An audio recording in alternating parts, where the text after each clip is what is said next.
In the heart of the Galactic Council, inside the grand, echoing marble chambers of Orion Station, hundreds of alien delegates gathered as the name Earth resurfaced, no longer met with fear, but with amused disbelief. Once known across the stars as the infamous Death World, Earth had been a storm-ridden planet filled with brutal wildlife, volatile climates, and a species called humans, spoken of in whispers like haunted myths lost in the black. Now, Earth was assumed extinct, consumed by its own violent spiral, a relic of history buried in digital archives, nothing more than a footnote. Ambassador Threx of the Valari race clacked his mandibles in laughter as he watched the floating data orb spin slowly in the center of the chamber, projecting an ancient Terran legend, something called Ragnarok. The display showed titanic ships, cataclysmic battles, and iron giants rising from beneath the oceans. These humans had a flair for drama, Threx scoffed, amusement rumbling in his throat. They always imagined their end in flames. Or, inglorious return, Freck added, sparking a wave of chuckles. Yet here we stand, and they remain ashes, Threx concluded. But not everyone laughed. Elder Soren, the wise, stone-skinned elder of the Hari people, sat unmoving. His species carried memories far longer than most civilizations had existed. He recalled echoes of long-lost transmissions from human fleets that had vanished without a trace, of cryptic calls that were never answered, and of Earth's silence, sudden and unnatural. "Mock myths with caution," he finally said, his deep voice spreading across the room like a chill. "Because the moment you laugh is often the moment they come true." The laughter stuttered, not silenced, but shaken. For 1,000 years, Earth had been quiet. No signals, no traffic, no satellites. Even the probes sent into the Sol system vanished without a trace. Eventually, the galaxy moved on. But in the shadows of a forgotten moon on the edge of the solar system, something stirred. In a dim, dust-covered research station called Velnar Outpost, a signal came alive. A beacon, ancient, rough, and unmistakably human. "We're picking up something strange," one technician whispered. "It's broadcasting coordinates. And an Earth dialect." Confused but curious, they transmitted the recording to the Council. Most dismissed it. Then it was decoded. "We are not dead. We are not forgotten. The myths were warnings. You chose not to listen." The message was like a spark dropped in dry grass. Panic flickered. The Council declared it a malfunction, a prank, a glitch from an old satellite or scavenger ship. But Elder Soren demanded a probe be launched. "To silence ghosts," he said. They humored him. A stealth scout ship, cloaked and uncrewed, slipped silently into the system. It passed Pluto, drifted closer. Its sensors scanned everything. At first, nothing. Then, something. Just above Earth's orbit where the stars should have been. There was only darkness. Not space. Something darker than space. Vast. The stars behind it had vanished. When the ship tried to scan the shadow, its systems flickered and crashed. But the final footage made it back. It showed hundreds, possibly thousands of warships silently orbiting Earth, intact, motionless, waiting. The last recorded image before the ship went dark stunned the analysts. A single warship. It's black. Hull scarred by age, bearing one name in faded red letters. UHS Mythbreaker. No one laughed after that. On Earth, deep beneath the planet's crust, a chamber hissed open. A woman emerged from stasis, eyes glowing a faint electric blue. Ancient neural links pulsed beneath her skin. She stood tall, clad in battered but functional human war armor, and whispered into the cold air, "Begin awakening protocol." Earth remembers. The council chambers were gripped by silence. That last image of the Mythbreaker circulated in hushed briefings. Fear spread, tight and fast. Earth, mocked, forgotten, was not just alive. It had prepared a secret emergency. Session of the council was held. No records, no spectators, only leaders. "What are those ships?" someone asked, voice trembling. Admiral Korvex of the Zarn military answered grimly. "Warships, crewed by our tech, but not obsolete, not broken." "Ready? Earth destroyed itself," cried Minister Urine of the Valari. "That's history." "Maybe," Soren said, "or maybe that's what they wanted us to believe." Above Earth, the silence shattered. One by one, the hidden vessels flickered online, hulls ignited with glowing blue tracery. Massive engines thrummed low and deep, like an ancient leviathan stirring. Dozens of ships emerged, blade-shaped, hammer-like, designs made for war, not diplomacy. Inside the Mythbreaker, Commander Kale walked the steel bridge with deliberate strength. Her footsteps echoed across a floor untouched by time. She stood at the central console, gazing at a circular interface, marked with Earth's old crest, a cracked planet wrapped in stars. Beneath it, "We endure."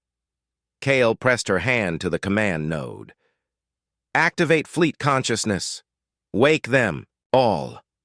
Across Earth's orbit, crayopods hissed. Neural tanks lit up. Thousands of soldiers stirred. Tacticians, engineers, warriors from Earth's last war. Frozen not in surrender, but in waiting. Their oaths had been clear.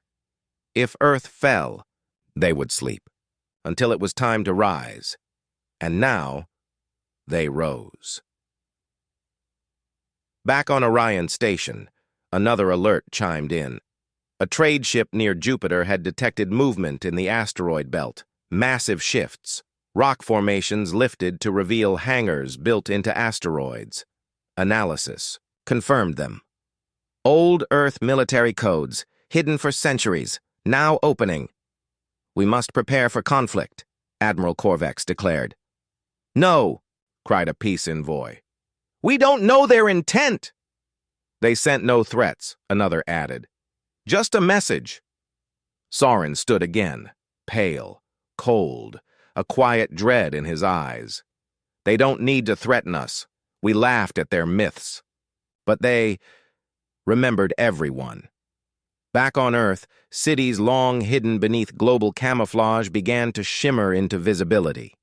Bunkers opened, satellites booted, AI systems blinked to life, scanning the galaxy once more.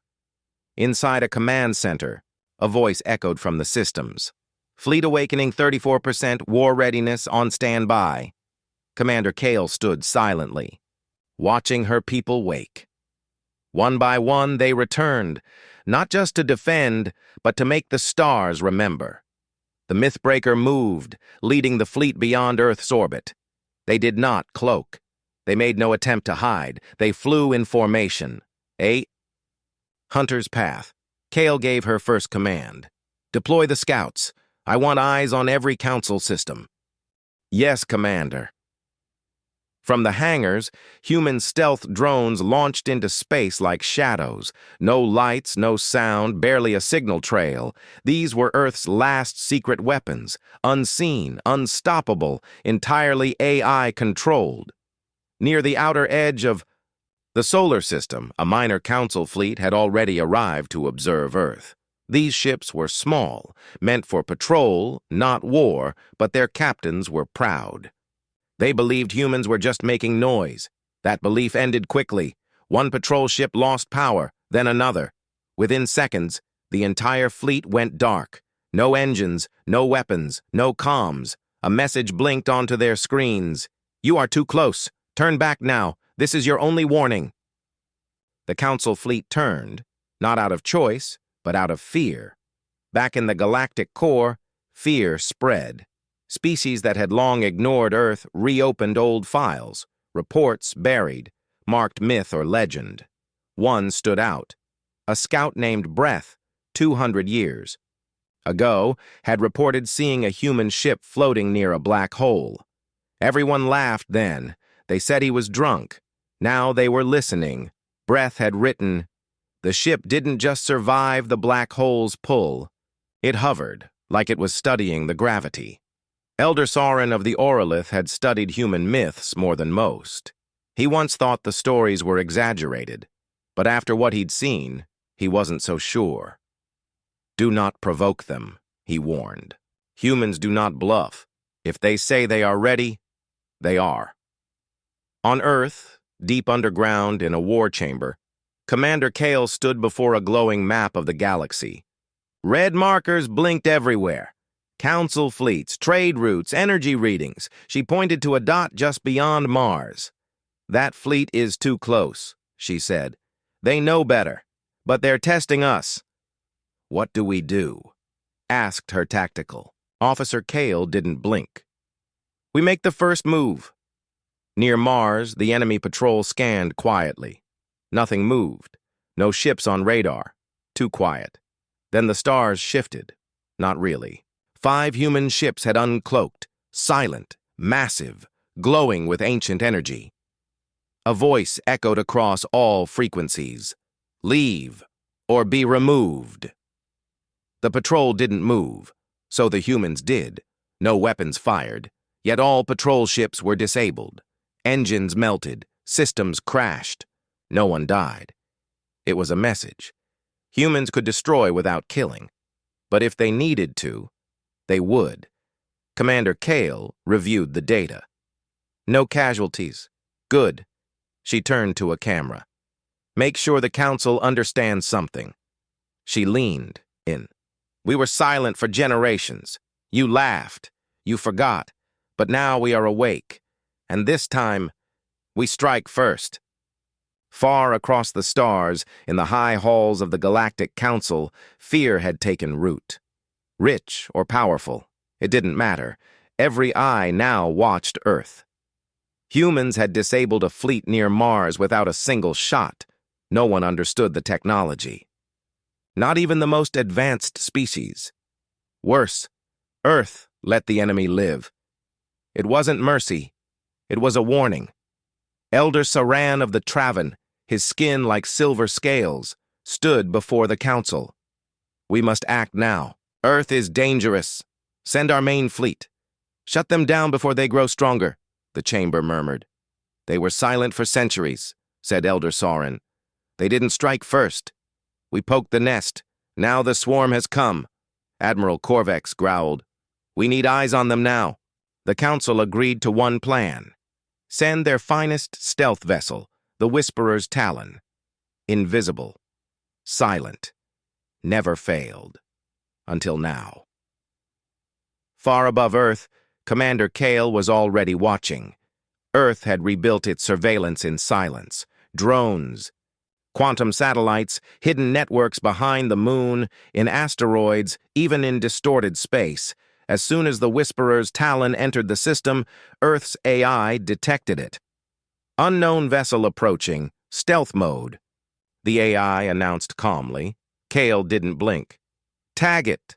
Track it. Do not engage yet." The ship crept closer, unaware it was being watched. Every movement, every heat pulse, recorded. "On board," Agent Villix whispered into his recorder. "No sign of detection. Earth appears silent. They don't even realize we're watching." Then, his screens went black. He tapped buttons. Nothing. Then a single line appeared. "We see you."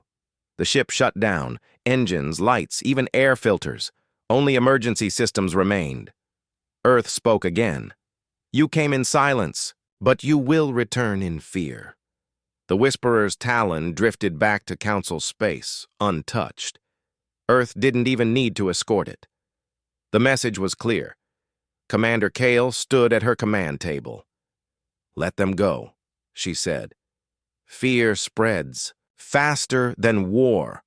Let them wonder what we're truly capable of." "But what if they strike first?" her lieutenant asked. Kale looked at Earth's defenses.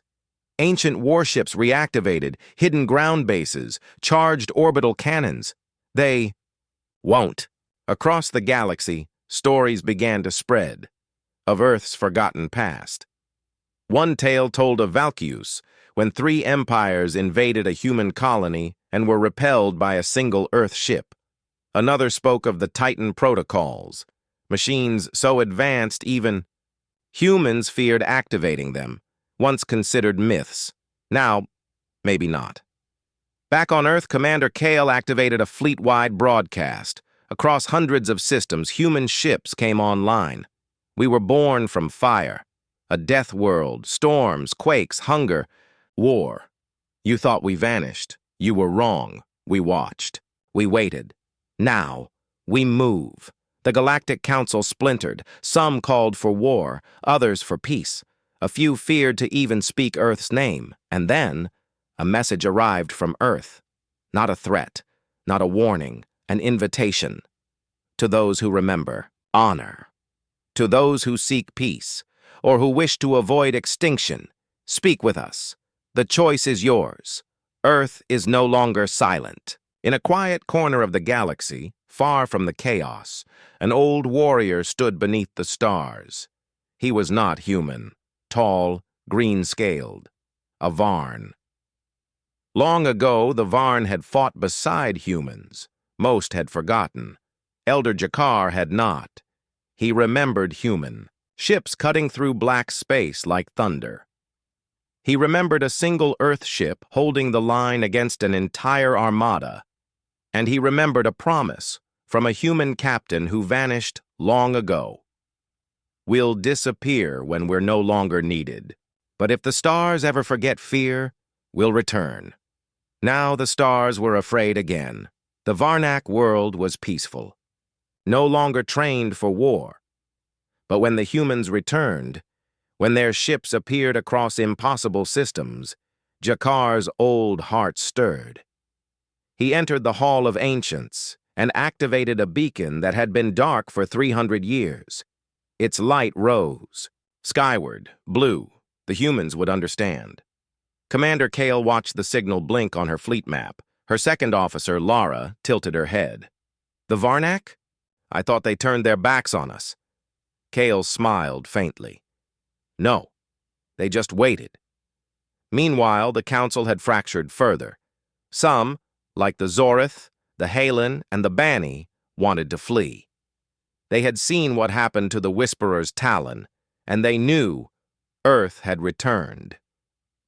The ship drifted, cold, quiet. Its crew hadn't spoken a single word since returning. Others, like the Grask Empire, demanded blood. High Admiral Vaughn of the Grask slammed his fist on the war table. They want fear? We'll give them war. Burn their world and every moon around it. Show the galaxy we are not afraid of myths. But even as he spoke, reports were coming in. Outposts had gone silent. Supply ships had vanished. Human scout vessels, small, black, and untraceable, were appearing inside secure space. The humans weren't just watching anymore. They were preparing. Elder Jakar boarded an ancient cruiser, the Vigil Flame. It had been parked in orbit for centuries, a museum piece. Now, its engines burned once more. Other old allies began to stir. The Dawn, who had once shared medical secrets, with humanity, opened their borders and activated forgotten satellites. The Quarry, long isolated, sent messages in ancient human code. We are awake. And the Ishtar, a once mighty warrior race nearly destroyed in a forgotten war, uncovered. A massive human-made weapon buried in their sands. A gift left behind and labeled with one word: soon. In her command room, Kel reviewed the incoming packs. These aren't just allies, she said. Lyra nodded. They're the ones who remembered, and Earth hadn't forgotten them either. Signal was sent across the fleet. Orders to drop small technology packages on each allied world, energy cores, defense shields, ship schematics. All of it encoded with human AI assistance. Earth never asked for repayment. Only one thing: When the time comes, stand with us. High Admiral Vaughn launched the first wave, 10,000 ships, 3 full fleets aimed at Earth's system. The plan was simple: overwhelm them before their alliances could solidify. But when they arrived, they didn't find Earth defenseless. They didn't even find it alone. The Vigil Flame was already in position, joined by dozens of allied ships. Old names returned to life: Starlight Hammer, Echo of Silence, Steel Memory. And then, from behind the moon, Earth's fleet arrived, not hundreds, thousands. Ships with black holes and glowing blue cores, ships shaped by war and nightmares, ships with names that made council historians tremble. The silence before the storm was strange. Across the edge of Earth's system, ships floated in quiet formation. Human warships, old ally fleets, ancient machines once buried, now awake, hovering like giants from forgotten tales. Their weapons glowed softly, but their silence was louder than any war cry. Commander Kale stood aboard Soul's Judgment, the largest Earth-built ship. Its bridge was silent. All eyes watched the long-range scanners. "They're coming," whispered Lyra, her eyes locked on red blips forming into a wave. Kale nodded slowly. "And this time, we're ready." The Grask fleets came fast. Thousands of ships charging like angry wasps across the void. Admiral Vaughn, sure of victory, gave one order: break Earth in half. They had size, they had weapons, and most of all, they thought humans were just ghosts in metal. Then came the first surprise. A swarm of human-made drones, silent and invisible, rushed forward. They didn't fire lasers. They hacked. They shut down systems, fried engines, turned warships into junk. Thousands of Grask ships blinked out of formation, lost in confusion, alarms screaming. Then Earth's fleet moved. The Unbroken, a legendary human battleship, led the charge. Its white energy beams tore through shields like paper. Its hull shimmered with unknown armor, wounds healing in seconds. Behind it came the Vigil Flame. Elder Jakar's voice thundered through open comms. "We stood with Earth once. We stand again. Let the stars see who we are, the Ishtars." Desert-born fighters danced between enemy ships, using gravity fields to pull them into collisions. The dawn unleashed healing waves that kept Earth's ships alive far beyond reason. The battlefield became chaos. Beautiful, terrifying chaos. Admiral Vaughn could barely believe what he saw. "This isn't war," he shouted. "This is a trap." His second officer turned pale. "They were waiting. They planned all of this." Then came the second wave. Out of slip space, another human fleet appeared. Older ships, mythic names, the First Flame, Hope's Echo, Nightfall Rising. These ships weren't made for show. They were made for war. Earth's fleet, guided by AI, moved in strange, brilliant patterns. Every weakness turned into a trap. Every move, unpredictable. Then Kale gave the final command: unleash silence protocol. Lyra froze. "Are we sure?" Kale's eyes burned. They wanted the old Earth. Let them meet it. Across the enemy fleet, screens turned black. Sound vanished. Gravity flipped. It wasn't the absence of sound. It was the presence of fear. Grask ships broke formation. Some surrendered. Others exploded. The rest fled, only to crash into invisible barriers twisted by human tech centuries ahead of anything the Council knew. Admiral Vaughn's ship, the Starbreaker, was surrounded. He sent one last message. Who are you really?" The reply came not in words, but in action. The human cruisers opened a path. They let him go. A warning. A message. The battle ended before it began. What was expected to be Earth's defeat had become a legend, in real time. No planet had seen such unity. No enemy had survived such precision. No commander had faced such cold, brilliant control. Humanity hadn't just fought back. They reminded the stars why they had gone quiet in the first place. On board Soul's judgment, Kale looked at the list of surviving enemy commanders. "Will they understand now?" Lyra asked quietly. Kale looked out, at Earth glowing in the distance. "They will," she said. "And if they don't, they'll learn the final lesson." Across the galaxy, stories spread of ships returning with strange scars, of soldiers too afraid to speak, of weapons that didn't fire, but whispered. In every council hall, one phrase echoed like a prayer, or a curse. The Deathworlders are back. The battle was over, but its echo had just begun. The destruction of the Grask fleet became more than a military loss. It became a symbol, a warning. Even silence has teeth. And Earth's stillness had never meant weakness. The Galactic Council held its first emergency session in 2 centuries. Every seat filled. Even species that hadn't cared about Earth for decades listened, quietly, their pride shaken. A massive screen showed the wreckage of the Grask fleet. Human ships stood watch, like ancient guardians. The Din Alliance's speaker stood slowly. "We underestimated Earth. Again." No one argued. Back on Earth, things were calmer, but not quiet. The war rooms still glowed. Signals still pulsed. Leaders met behind encrypted silence. Commander Kale stood by a window, stars blinking gently beyond the glass. His mind raced. "They won't try again," Lyra said. Kale shook his head. "Some won't, but others will. Different faces. Same mistake." "So what now?" she asked. Kale's eyes were cold. "Now we teach. Now we remind the galaxy, not of our weapons, but of our reason." One message was sent from Earth to every known system. No threats, no demands, just one line of text. "We don't want war, but we do not fear it."